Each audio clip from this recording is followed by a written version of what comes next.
Welcome to the Truly Expat Travel Podcast, where I chat with expats about their favourite holiday destinations. Let's be honest, expats are some of the best travellers around, always planning the next adventure, exploring hidden gems, and finding the best spots wherever they go. So who better to ask for travel inspiration?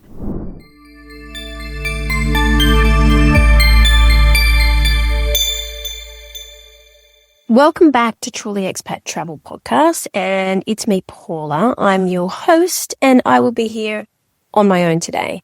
As you know, for those people who have been listening in the past, once a month, in the beginning of the month, first episode of the month, I fly solo, and I tell you about a destination that I have traveled to this year. This year, I've done a lot of travel, so yeah. Today, I'm going to talk to you about Quebec City. I went there in summer, so in July. Went there in July this year, and I had a fabulous time, which is why I'm going to talk to you all about it. So let's get started. What kind of traveler do I think can go to Quebec? I would say you can be any type of traveler. You can be a family, you can be a budget traveler, you can actually do luxury travel, honeymoon. It is a special place, and why is because there's so much to offer in a small little city, but it's so different to anywhere else in Singapore. In Singapore, I'm in the wrong place. I'm going to blame that on the jet lag. I've just arrived back in Singapore, and my head's in another country at the moment. But anyway, let's get back to Quebec. You can be any type of traveler, really, because Quebec City is for everyone, and it is so different. That's what I was saying. It's so different to anywhere else in Canada. Why? Because it's a little less westernized, more European, and I had expected that because everyone speaks French, but I hadn't expected the architecture to feel like you walk into like a fairy tale or into a storybook. It is beautiful. The architecture, it makes me feel like I was in France. It's so pretty, and I don't know what it's like in every other month. I have heard that every other month is pretty, but in summer, yeah, sure, it was heaving. There was so many people. You could barely move, but it had such an energy about it because there was so many people, and it's such a walkable city. So everyone was walking up and down the streets, and there was lots of buskers, and it just felt like, yeah, I'm so glad I went. I only went for a week, and I could have probably done another week there and still not touched the surface. Let's talk about what Quebec is about, and let's talk about how we got there first. So getting there, I guess, outside of coming from another country, outside of North America, is a little tricky because there is an airport there, but it isn't as easy to get to as places like Toronto or Vancouver, obviously. So what I did was I flew into Toronto and I did a road trip with a friend. So although it should have only taken us 4 hours or 5 hours, I think, if we did it straight, we decided to go and do it in 2 days. And what we decided to do was he wanted to go and he's Canadian, so he wanted to do some things that were very Canadian that I had no idea about. We went to museums and places that he's a big history buff that I actually didn't know anything about. So I'm glad I went because I got to learn a little bit more about Canadian history going in these tiny little towns I would never have driven through before as a tourist. So we drove there, but I did fly back, and the only way I could fly back was I had to get back to Vancouver to get to Singapore, but I had to fly via Toronto. I couldn't get a direct flight. I don't know if there is direct flights, but I couldn't get a direct flight. So the flight time wasn't that long. It was just a long day because the connecting flight and also the delay in the flight. Okay, so what does a typical 2-day itinerary look like? Well, I did so much. I spent a whole week there. But if I did 2 days, I would spend the first day discovering Quebec City. You could either go on a food tour, or you could do everything, walk around and have a look yourself. I did the Titanic exhibition. That was actually quite fun because I didn't realize that, I don't know why, I've done this exhibition quite a few times, but for some reason I didn't realize when they were shipwrecked, it was actually really close to Canada. It was off the shore of Nova Scotia. Don't know why I didn't know. But anyway, there's a few museums that you could go to. There's beautiful little boutiques and really lovely restaurants along the water's edge. But I do the cruise in summer. I don't know about winter, but in summer, there's a cruise where there's a commentary about the area. That was beautiful. In the day, it was beautiful. I went to Quebec for a conference called TBEC. So it's a travel blogging exchange conference for content creators. And we went to an opening party on the cruise where there was nothing I didn't know. Cirque du Soleil comes from Quebec, or I'm not quite sure exactly Quebec, but definitely Canada, but somewhere around that area. So we had like Cirque du Soleil, acrobats all around the cruise, and it was at night. It was beautiful, but I decided to go and do it during the day, and it was pretty. It was really pretty. There's a bar there. And I don't know if there's a restaurant. I know you can get maybe some snacks, but there's definitely a bar there and a little cruise, like a shop there as well. And you can sit out inside and there's commentary. So you find out a little bit more about the area. There's a lot that that I didn't know about until I went on the cruise. I would then go for lunch, obviously, down in around that area because it's so pretty. You can catch the funicular up to the top. It's not far. Like, I did walk it, so it was not far. Lots of people caught the funicular and said it was beautiful. And then once you get up the top, there's a lovely hotel. It's one of the Fairmont hotels that looks like a palace. It's just so pretty. You can go down into the foyer and have a look around. There's little boutiques and stuff. And there's lots of buskers just kind of around that area. So it's really pretty. Like, there was just lots of people, lots of music. So I just kind of just moseyed on around there. You can do that.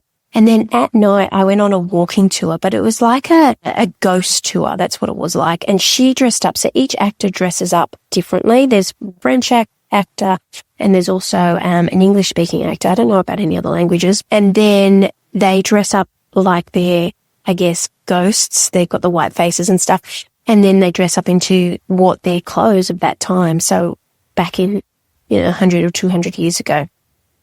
And we went through the life of this particular lady, and we start off at the old jail, which is not a jail anymore. It's like, I think it's an office building or something.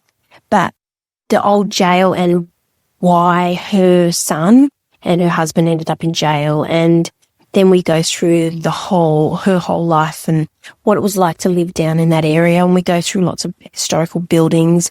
The architecture is just so lovely and European and so different. That was a lot of fun. And then you end up down at the bottom where you catch the ferry or boat cruise from originally. So you really get to know all around the area. That would be what I would do on day one. And day two, I would go outside of the area. I would go on a tour.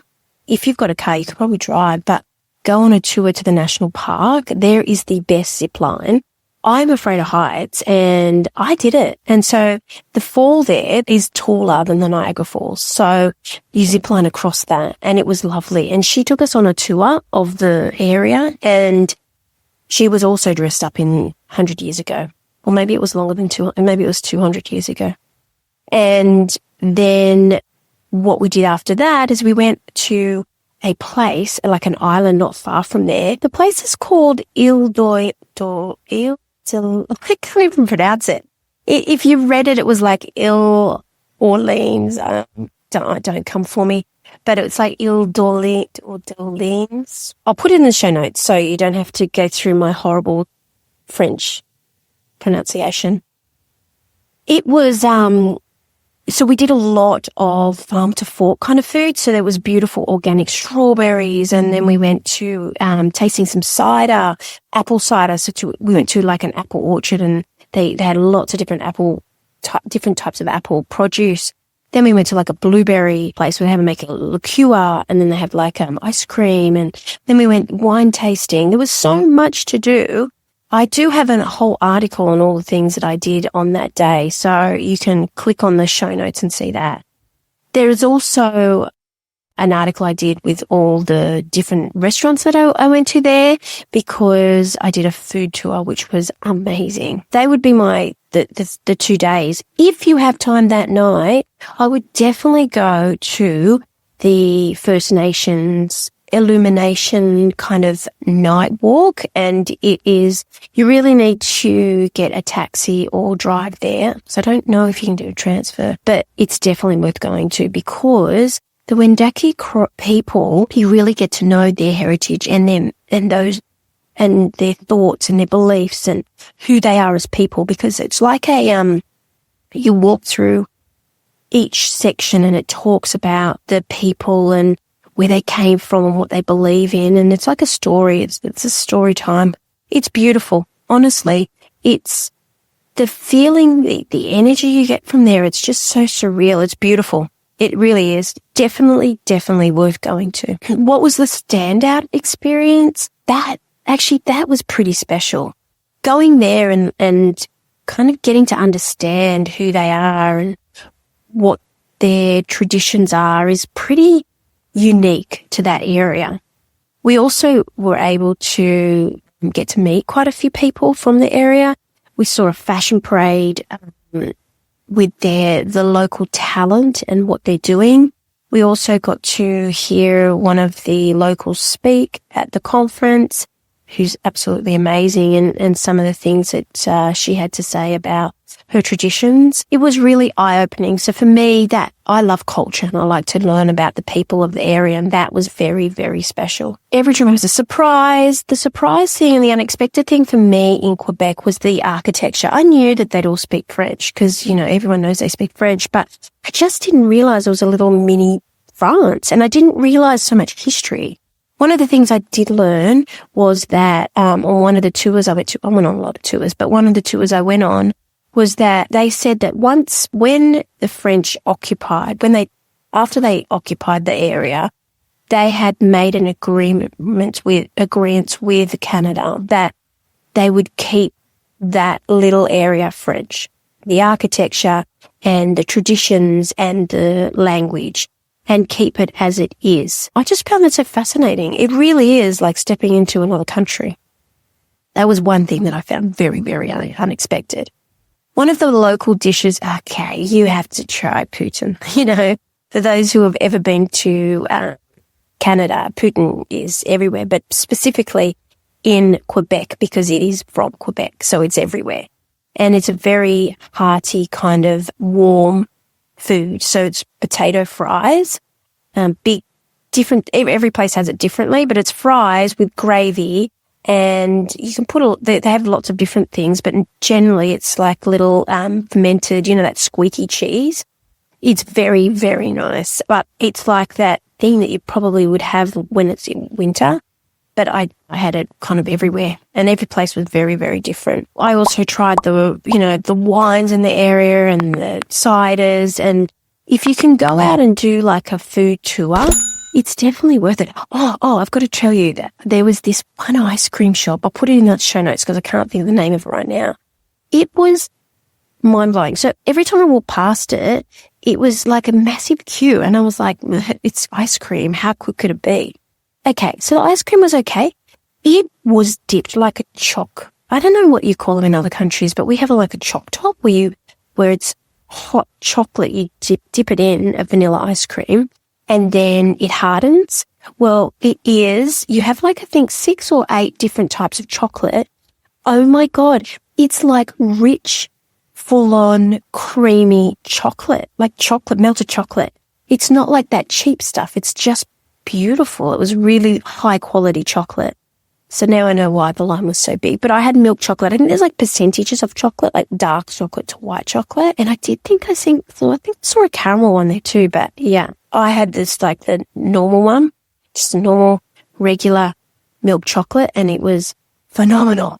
It was really good. So what are the cultural experiences? So I interacted with a lot of locals, and everyone was funny and smiling and happy.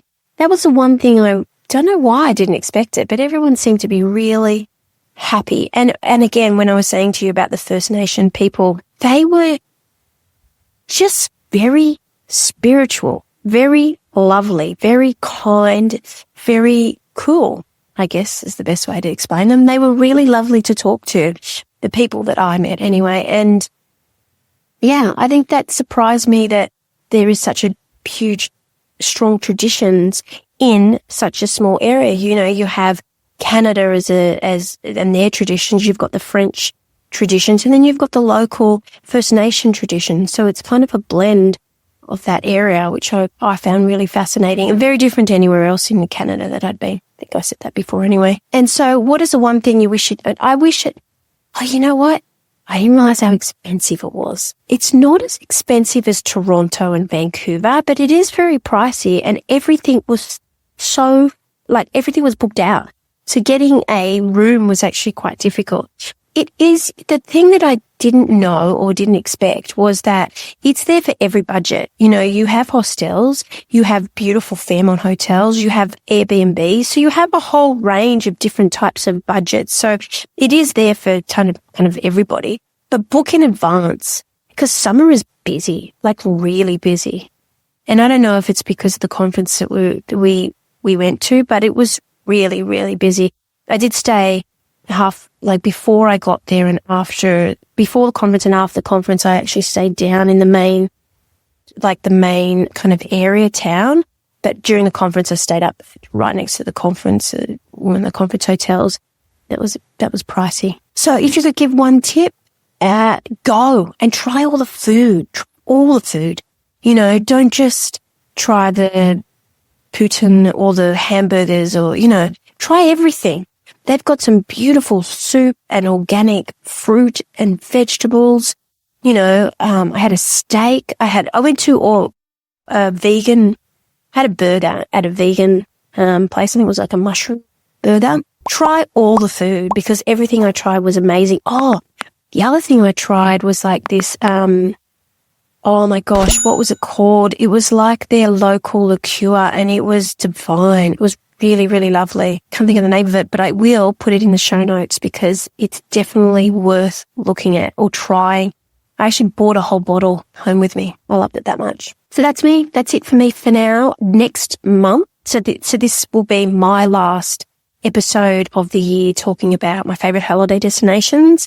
Next month will be a little bit different. And then we're having a break. I'm having a break over Christmas. So yeah. Thank you for listening, and I will see you next time. Bye for now. So join us again next week on Truly Expat Travel Podcast, where I have another exciting destination in a world that's too big to be left unexplored. Ciao for now.